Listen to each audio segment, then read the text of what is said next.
Welcome back to my channel, guys. When we start, you have to eat enough to grow, then be able to reduce fat without sacrificing muscle mass. The goal is to build maximum muscle while keeping body fat to minimum. As this is the first week of the bulk, I'm also changing my training. There are different opinions regarding training for bulk, maintenance, and cut. Some argue that they don't change anything.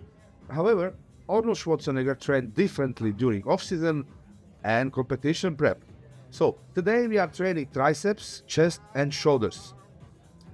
I'm focusing on the triceps today. This is why I am training this muscle group first. So I started with Smith machine triceps press. This exercise targets all three heads of triceps due to heavy load.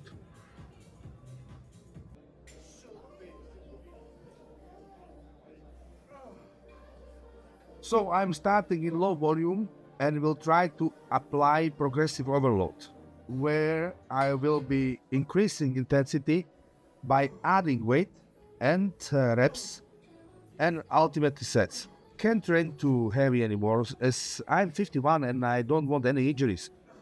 I am over a year injuries free since I started doing what is working for me. Anyway, Smith machine triceps press is an exercise where I can feel triceps working hard.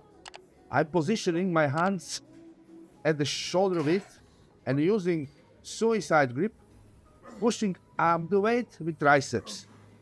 If you feel mostly chest, then try to lower bar toward your upper chest, keeping the elbows tucked in and allowing them to flare diagonally to the sides at about 30-45 degrees.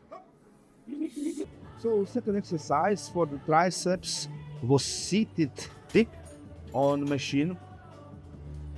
The seated positioning heavily emphasizes the lateral and medial heads, not so long heads, okay, of the triceps. Because your torso is locked upright, it delivers an intense, isolated burn to the back of the arms.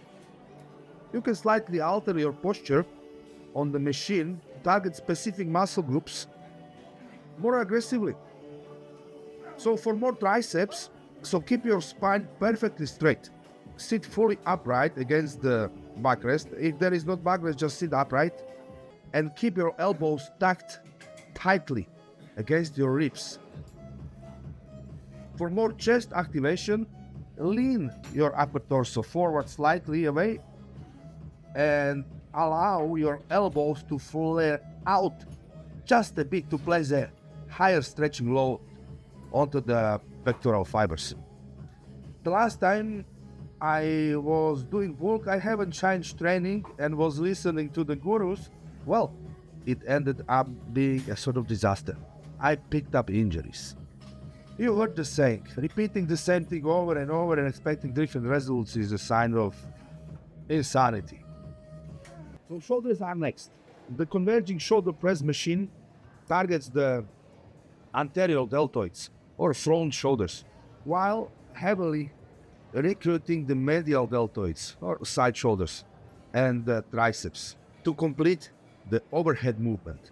Because the handles move upward and inward at the same time along a natural converging arc, it provides an optimized biomechanical path that maximizes muscle contraction at the top of the lift.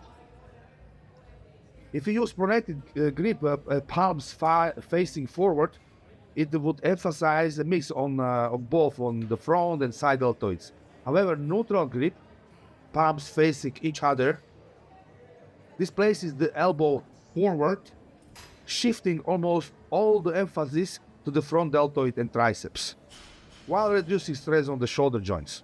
Regarding diet, first thing you need to track is protein. The consistency is the key.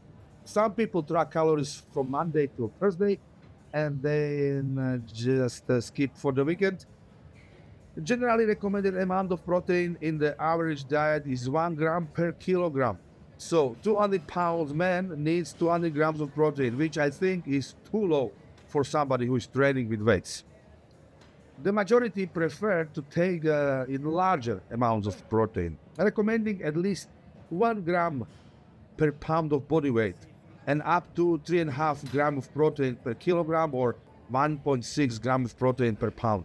That would be for a 100 kilogram guy eating up to 350 grams of protein per day to be fully covered.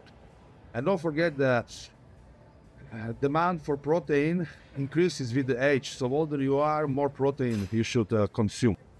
So the dumbbell lateral raise is an isolation exercise that targets the lateral deltoid, also known as the middle or medial head of the shoulder. This muscle is directly responsible for giving your shoulders a wider, rounded cup appearance.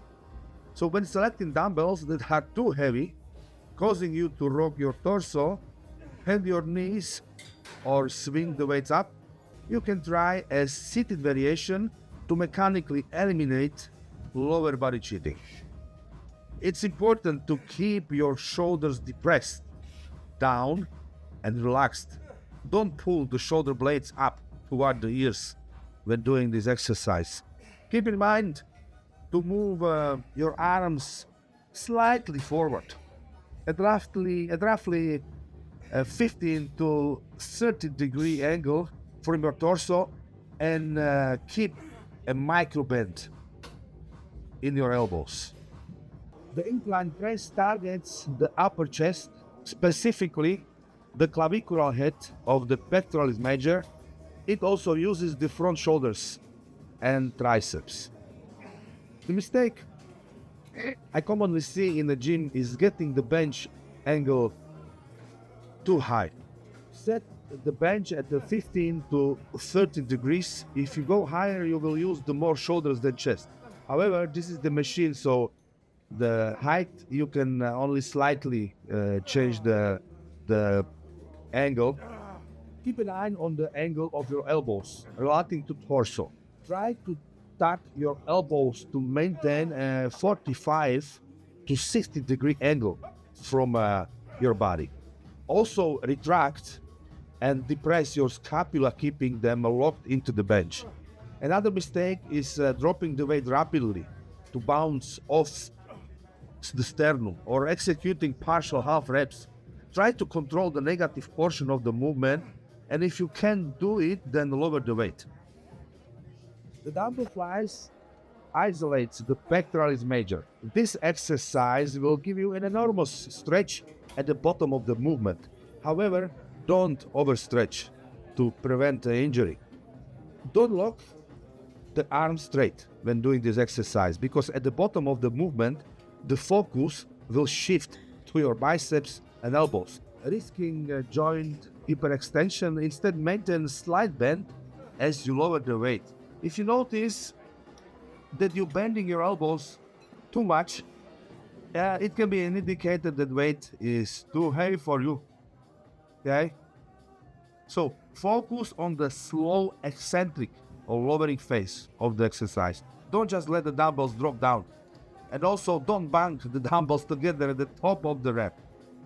If you're still struggling with shoulder stability, you can try performing the dumbbell floor fly.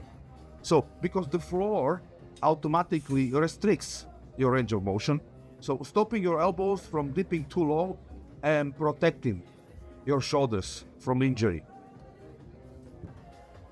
I'm eating at the moment about 3 grams of protein per kilo. Just know that I'm over 51, and as your body ages, your requirements for protein go up. If you're looking for a coach, give me a shout. My email, ivanfromlich@yahoo.com.